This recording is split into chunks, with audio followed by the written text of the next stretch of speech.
Hello everyone, Silver Contrail here, and once again doing another article aftermath video. So last week we talked about Constellars side decking for that matchup, and yeah, it's been a while since I've been really going from deck to deck to deck, but I have been doing that after Tachyon Galaxy. I've been jumping from one thing to the next because there's all these new decks that came out between the couple of weeks from the end of April to about mid-May, where we had the release of Hidden Arsenal 7, and then really quickly after that, Lord of Tachyon Galaxy. So I've had Evil Swarms, I've had Constellars, I've had Spellbooks, Dragons. It's just this never-ending list of decks that I need to cover. And there's still a lot more that I need to talk about, including upcoming more quote-unquote casually oriented decks. Decks that maybe you're not going to see going to regionals or going to like nationals being next week, which I'll be there. I'll talk about that more in a bit. Stuff that you're going to see more at a local level that you might need to have a better idea of how to side against. Especially, I like to put out a lot of different content on my articles. I realize that there's varying levels of skill of the players who are actually reading my content. So I want to put out something that's accessible to a very wide range of people. Something that a lot of people can get something from, so that maybe the more competitive players can pull something insightful out, and the more casually oriented players can get a couple of ideas rolling it, and hopefully extrapolate on that and get something together that works for them. So, yeah, dealing with nationals, I will be there. Most of the TCG player gang will be there. So definitely, if you're around and you see us, don't feel afraid to say hi. We're very friendly. We may be a little socially awkward, but we'll be there. We'll be around Navy Pier, Chicago, for those of you who are on my channel and who regularly watch my channel and want to see me. I will be down there basically all weekend from Friday to Sunday. I think I leave at 3, so I'll be down there playing a children's card game. So it should be fun. So Constellars, being last week's subject, it's a deck that isn't seeing a whole lot of play. It's definitely overshadowed by Evil Swarm. And for a long time, I actually thought this deck wasn't really that good. I do remember looking at Pleiades and thinking, hey, that card does some damage. I mean, being able to kick cards back on your opponent's turn on their side of the field is pretty crazy. I always really liked that mechanic, the bounce mechanic. I was playing compulsory basically as soon as I got back into the game and I started picking up some newer cards. I was like, hey, compulsory evacuation device, that's pretty cool. These new synchro monsters that everyone's playing, I can't really stop it, and they go back to the extra deck. I'm going to try to play this. And so I played that on and off for years, and just recently became really competitive. I don't try to be a hipster about it, but it's a fun card to play, and I definitely think it'll be going in and out of play as it should be. And I'm sure people were playing it before it became big, this format, I guess you could say. Like, it's always been a good card.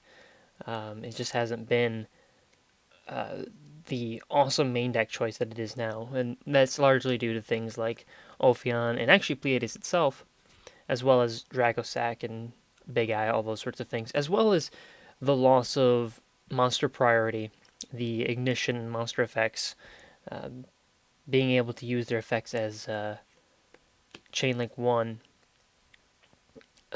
when they're summoned, beating out everything else. With that gone, compulsory became a better card. And actually, that's another thing that makes Pleiades an even more dangerous card. You can summon whatever you want into it, and then they can just bounce it back to your hand before you can make use of its effects.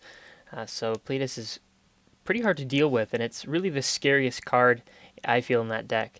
Omega is okay. Being only 2400, I think, is not a good thing this format.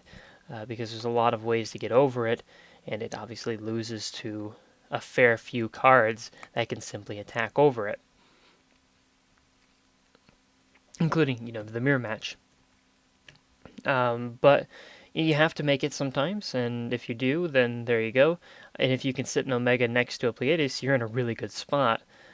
Siding against the deck is kind of tricky, just because there's a lot of things that can go wrong.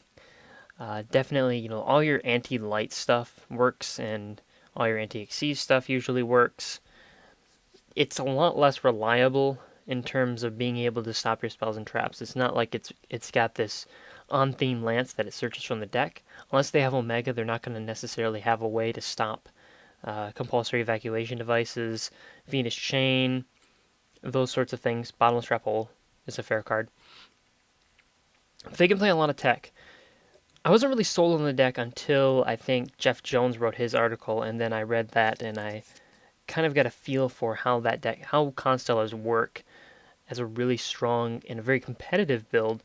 It's a very competitive strategy, and it's got pretty good matchups. Like its dragon matchups, very very solid. I'd say the only thing that really hurts Pleiades is basically Blaster. You really don't want them to Blaster you, but other than that, there isn't a whole lot the dragon deck can do to beat you, except like basically try to spam the board with regular dragons and then swing over it, which given that Pleiades is at 2500, it's bigger than Tempest, so their only option there, if I remember correctly, because Redox is, or no, Title's 26, isn't it?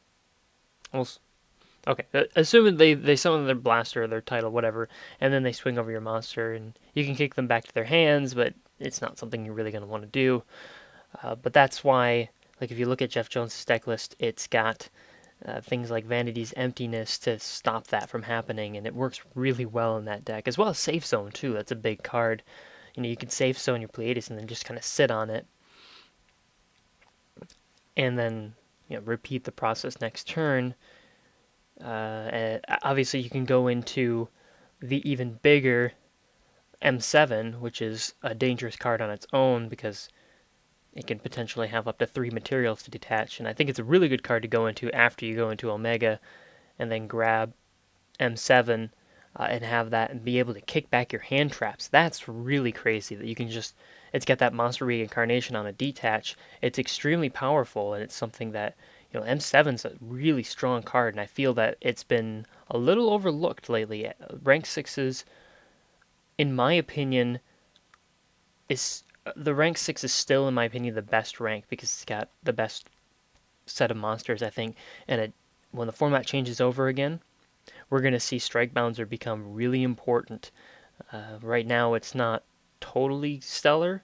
I think it's a pretty solid card, but it's not amazing. But if you see spellbooks and maybe dragons get a little nerf, maybe even if Mermails get slapped, you're going to see Strike Bouncer become very, very threatening.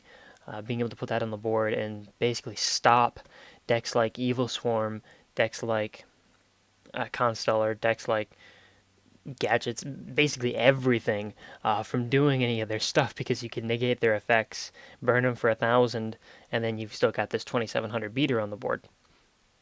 And it's going to be crazy, but like M7 too is just a nuts card. It's basically been overlooked, I feel, and it's very very powerful, especially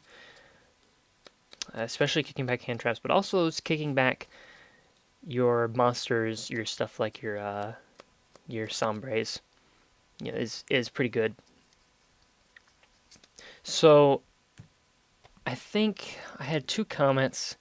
I wanted to address those. Let's see what we got. Someone suggested Black Horn of Heaven. I really like Black Horn. What's even better is Horn of Heaven. There's some decks that can actually play it right now, and that is a card I'd like to see more play. It's not seeing play, mostly because dragons exist and they kind of get around it. Blackhorn's pretty good, but it doesn't do much like if they go first. If they go first, then you're kind of stuck, because a lot of these decks, once they get their first Xyz out, they can then kind of deal with your cards, and they don't have to make another Xyz to continue the progression of plays. Blackhorn, it's more effective against something that has to summon a second time, or a third time, or a fourth time, with stuff like Evil Swarm and to a certain extent Constellars, and then obviously Dragons. Once they get their first Xyz monster out, they can start controlling the field, and they don't necessarily have to run into Blackhorn again, at least until they take it out. For instance, they'll start Draco sacking your field, and then they'll start summoning their dragons, and your Blackhorn just kind of sits there and does nothing.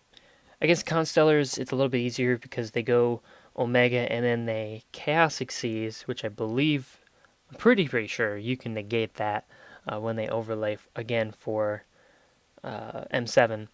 So that's actually there's a lot more opportunities, at least in Constellars, to do it.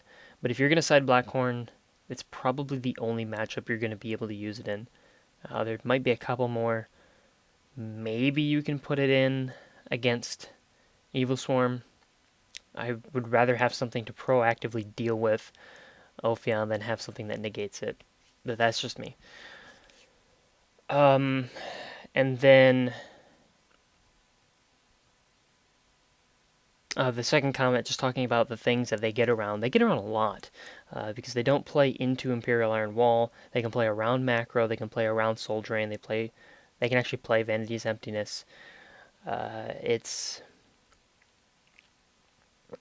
It's pretty good. Like the deck is, as far as rogue decks go this format, it's probably one of my top.